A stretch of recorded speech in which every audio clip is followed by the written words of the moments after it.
Oke, si dubbisu sinjala monitara guutummaa si kenna miti maamiti. Ini kaake kenna bakka dhiqataniif malee bakka san dubbiseen.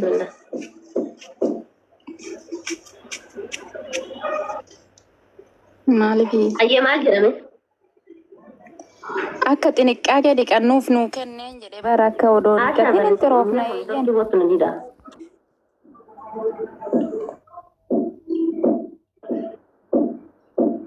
Laki akka xiniqqaaqee miti. Laki maamiti akka xiniqqaaqee miti.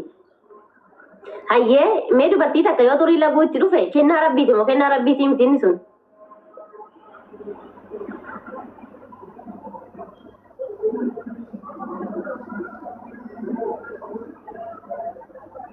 Kennaa rabbiiti.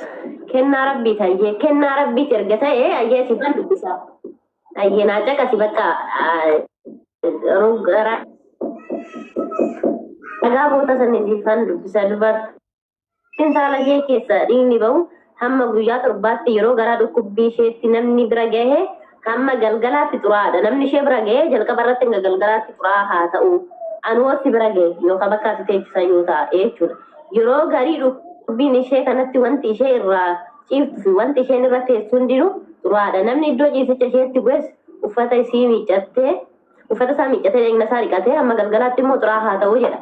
Galeema bakka kanatti atiin kun qulqulluu miti bakka ati teechisan osoo hin taa'e yookaan dhufee osoo harkatti qabadde yookaan nyaata ati dalagde san osoo nyaadde aniin sunuyyuu xuraa haadha jechuudha. Fakkeenya dubartii yeroo baay'ee nuti keenya abbaa manaa qabna yeroo akkasii yaani dubartii sana nyaata abbaa manaa isheetiin dalagdu abbaan manaa ishee mana gallakkisee baqatamu akkaataan akka kanatti nuuf ibsira.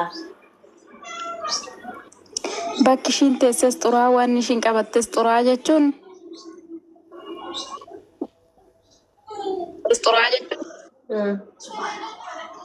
Abbaa manaa ishee bosona galaa moo abbaa isaa bira dhaqee bulu.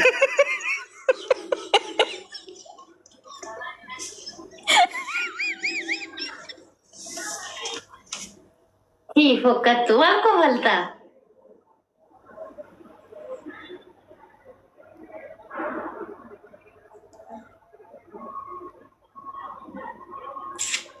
Shamakaan koo sirrii ergan taane nin baha.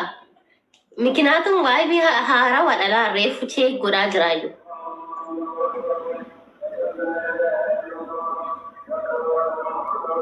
Akkami roome maal jettaree? Amma beektaa ke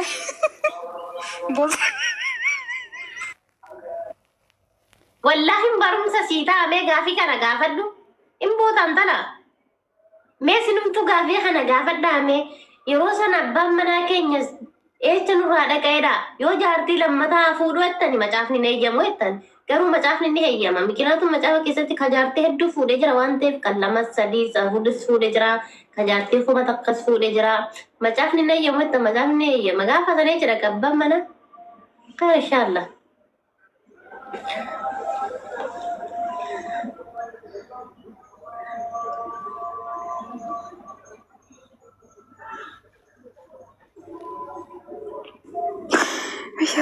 Aye.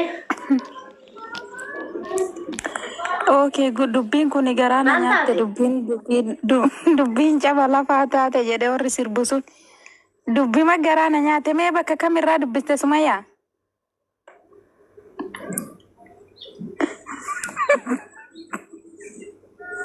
Jaarsuun irraa ari'ame maal? Seera nootaa boqonnaa 15 gaafa dunaa fi dibata rakkoo. Jaarsa sinirraa ari'eera barbaada.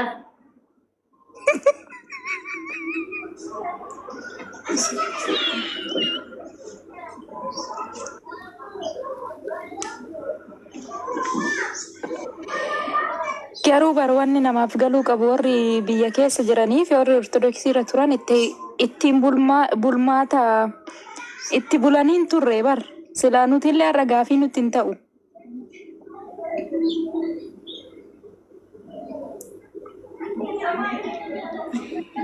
Garuu akka macaafatti illee macaafni akka jaartii hedduu fuudhuu dandeenyu. Garuu bakka kanatti maal siif fakkaate mee gaafadhu koottu. Akkasii wayyoo. Seera luwwaataa boqonnaa 15.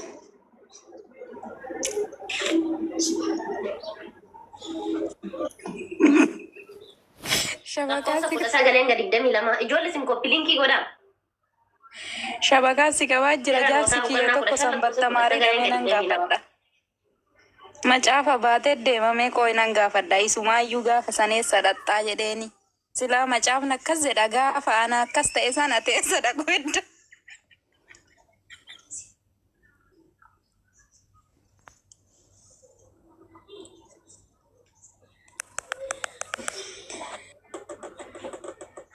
Hayya akkasitti nu gaafadhu kootu shabakaan kiyyallee akka malee ta'aa jira waan ta'eef jecha roome.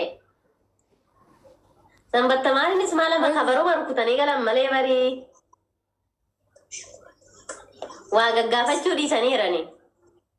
Hanga guyyaa ifa arganii. Amma osoo gaafadheen ni lola tikisima bichaa kenneefin ittuma dhiisa malee achi booda maal jechuu isaatiin jedhaan malee inni amma natti ka'a. Maal goota beektaa? Yoo gaafattee waan biraatti si yaada waan ta'eef jecha bootaan kun naa galuu dide mee naa ibsi yookaan immoo qeessin naaf haa ibsu jedhiin. Tole ayyanan gaafadha kaamee egaa akkas jedhee jaarsi keenya eessa akka dhaqu barbaadere mee warra waaqeffataati si jammar warri laguu dheessu kuni bar warri waaqeffata bakki isaan taa'anii najisa qaba kan jedhu isaan tokkos. Waaqeffata masjiida keessan galan isaan maaliif amananii beektaa? Isaan masjiida jedhanii citaa ijaarratanii afeetee adabbayee abbaa bulloo maal isaa waa hedduutu jira isaan macaafa hin qaban. Qaallutu jira waan ta'eef jecha kan isaanii frank. Yaani qaallu sun immoo sheexanadha. Yaani sheexanatu akkas isaan godha isaanii. Warruma qurxumaan calleetti amananii isaan sheexana jala deemanidha. Guutumaan guututti jechuudha. Iyyasuusis qubarraan qaban isaan booranticha jedhanii booranticha godhanii ateete jedhanii ateete facaafatu abdaarii jalatti buna dhaabbatu. Waa'ee warroota amantaa saniitirraas ni garuu warroonni amantaa sanii baay'inaanii warroota duriiti waan ta'eef jecha malee warroonni amma sanitti hin bulan warroota duriiti baay'inaan kan bulan maaliif warroonni durii waaqeffannaadhaan walitti qabatanii ka'anii aadaa fi amantii walitti godhatanii raawwatanii kan isaan ateete godhatanii abdaarii kan inni kana amananii bishaanitti kan naqan jechuudha. Sheekana Huseen illee akka deeman. Okay, mee nan gaafadha bootaa kana dhugaa qaldii miti.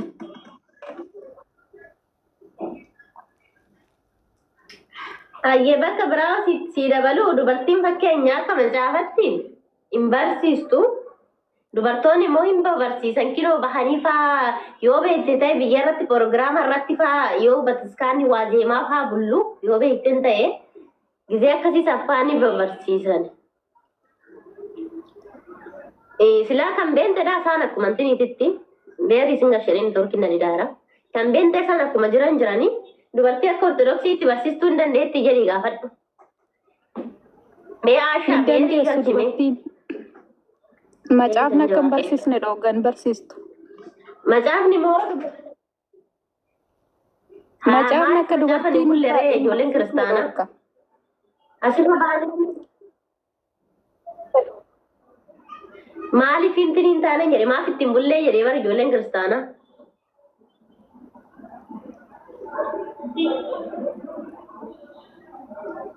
jechuun madarakii irra baatee warra ortodoksii warra pheenxee ani hin beeku pheenxeen kinuu fiigaa dhiichisaa ooluu isaan hojjumaan dhiichisu daandii irratti illee kan ortodoksii immoo iyyuu akka madarakii irra baatee hin barsiisne hin dhoorga macaafni akkas jedha garuu keenyarra ni ba'u gisee tokko nan argaa nuyyuu.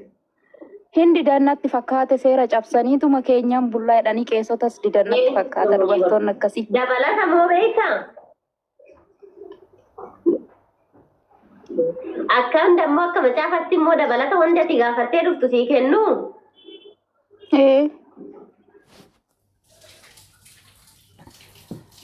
Amma fakkeenya osoo ati gaafii tokko qabaatte gaafii sayyoo abbaa manaa keetiin alaatitti dubartiin takka baatee nama biraa gaafachuu hin dandeessu yookaan qeesii gaafachuu hin dandeessu yookaan isa abbaatii kee gaafachuu hin dandeessu yookaan daaqonii gaafachuu hin dandeessu nama biraa gaafachuu hin dandeessu jedha macaafa. Yoo gaafii qabaatte illee galtee abbaa manaa kee gaafattuu jedha. Amma fakkeenyaaf abbaa manaa kiyyaan gaafadhette sirruma jettee akka macaafatti ooltee jechuudha. Macaafni akka dubartiin nama biraa hin gaafanne gaafii abbaa manaa kee malee yoo abbaa manaa hin qabaanne eenyu gaafatu. ragaan sii kenna kanaaf illee jechuudha. Yoo abbaa mana hin qabaanne mee dubartiin kun gaaffiidhaan affanamtee duuti amantaa isheetti gaaffii fixeera.